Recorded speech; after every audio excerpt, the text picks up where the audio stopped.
Welcome to Engagement and Connected Lives by LyvVib. I am Mukta Singh. Caregiving often begins before we fully recognize the role we stepped into. Today, Pradeep joins me to share personal reflection on what families quietly carry when someone they love begins to need more support. The uncertainty, distance, difficult conversations, emotional responsibilities, and the search for the right kind of help at the right time. Pradeep, from your experience caring for your parents, what worries families most as their loved ones age? Yeah, depending on what the situation is, in some cases, even more critical than the person impacted or the patient itself is the caregiver and what the caregiver goes through. Recognizing what that role is about and what it entails, especially in some of the situations like what I had gone through, recognizing you are a caregiver and that is a role is and accepting that that's the very first step because it takes a long time to get to that point. Go away, all these comes Right, into play right. before you finally get to recognize that Right, you're that right. so that just recognizing that fact itself is a first very challenging step. What creates emotional uncertainty in this whole journey? This is extremely emotional, especially because you're talking about your loved ones, your family, somebody very close to you, going and trying to be practical. There's no when you're dealing with a situation with your near ones, your loved ones. It takes a big toll on your emotions. It takes a big toll on you as a caregiver, your relationship with the person who's actually going through the problem or the issue or the medical situation.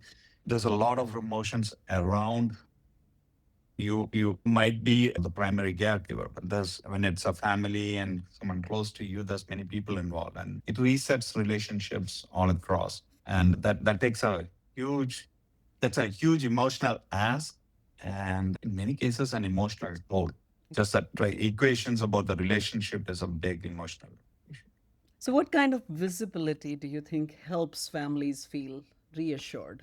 In our case, it was parent going through Alzheimer's, being impacted by Alzheimer's and what it went through. Now, one of the aspects of that is it's also a genetic thing, a family thing. So I have now family members who are going through that.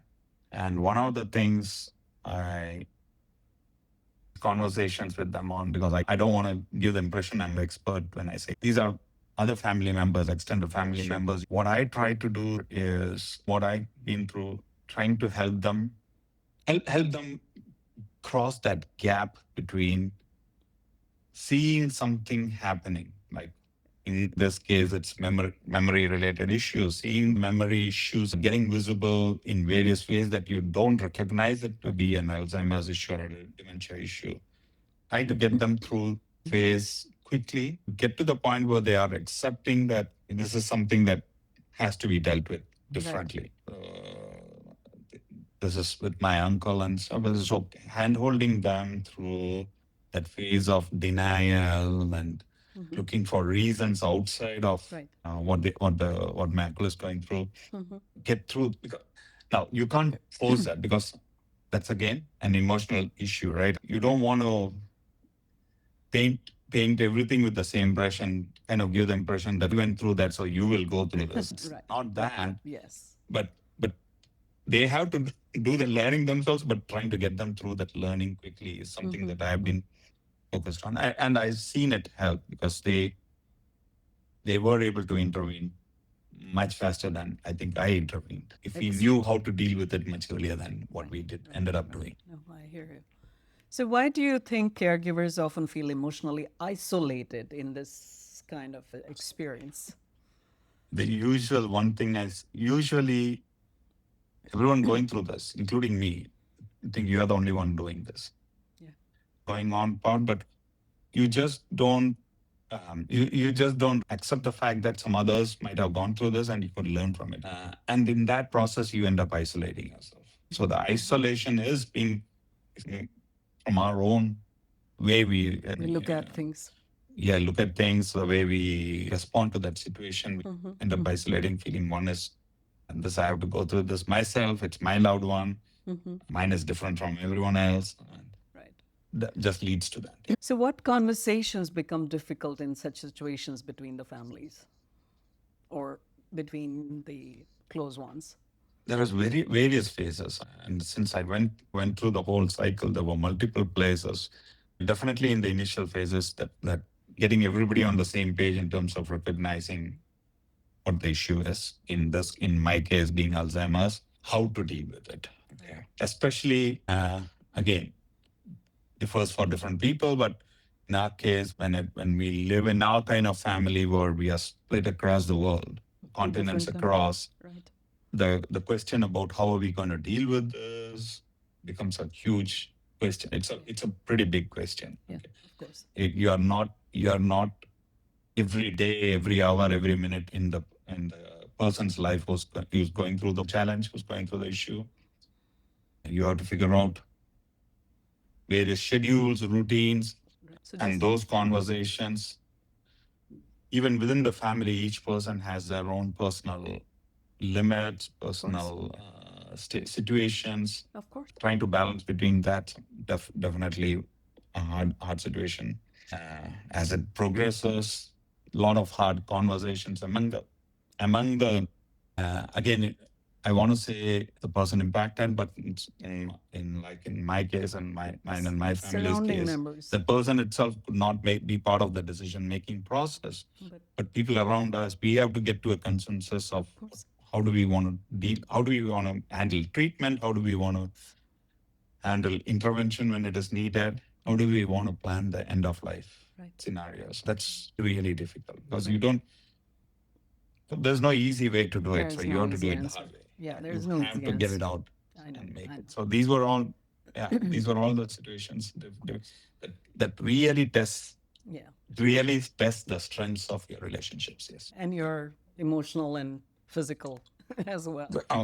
Your own. Yeah, absolutely. Yes, yeah. So, looking back, as you are advising to other members in your family, or if you have to advise to other families who may be in similar situation, what support do families quietly need that they should consider? Sure. I think it definitely would help to have some kind of structural support around that.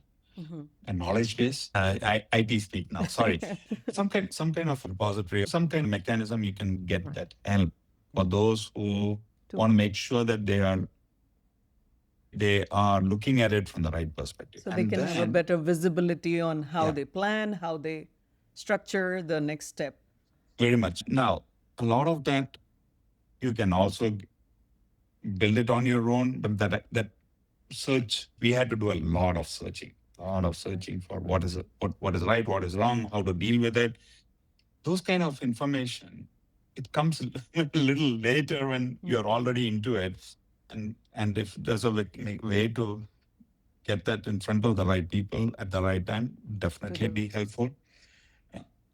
And while a lot of this could be provided in terms of material and information online, I think this being the emotional situation that people have to go through, there is a human aspect. So some kind of a human interaction that can help guide you, I think will go a long way. Right. Completely understand. It's certainly the experiences may be close but yet different for every individual who may have been in the similar situation. But if there is someone who is going through a similar journey with their loved one, if there is one advice that you want to leave for them, what would that be? Cherish the time you have with them. Absolutely. Once you understand that, it will help you get out of the small pains that you will go through every day, small or big. The pains you go through every day, if you understand that what you really want to do there is cherish the time that you have with them. Because there will be a lot of pain, there will be a lot of issues, there will be anger, there will be sadness, there will be all kinds of emotions. But Sure. I think one thing that can help balance that is knowing that, okay, I have, whatever the time is, I have a limited amount of time. How do I make the best happen with that? So that's what I would recommend. People keep in front of them, and then based on that, deal with everything else.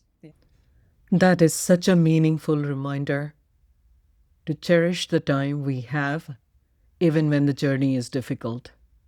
Thank you, Pradeep, for sharing such a personal and honest reflection. Conversations like this remind us that caregiving is not only about tasks or decision, it is also about emotion, relationships, reassurances, and quiet support families carry over time. Thank you for joining us on Engagement and Connected Lives by LyvVib. Until next time, stay connected, stay supported, and live vibrant.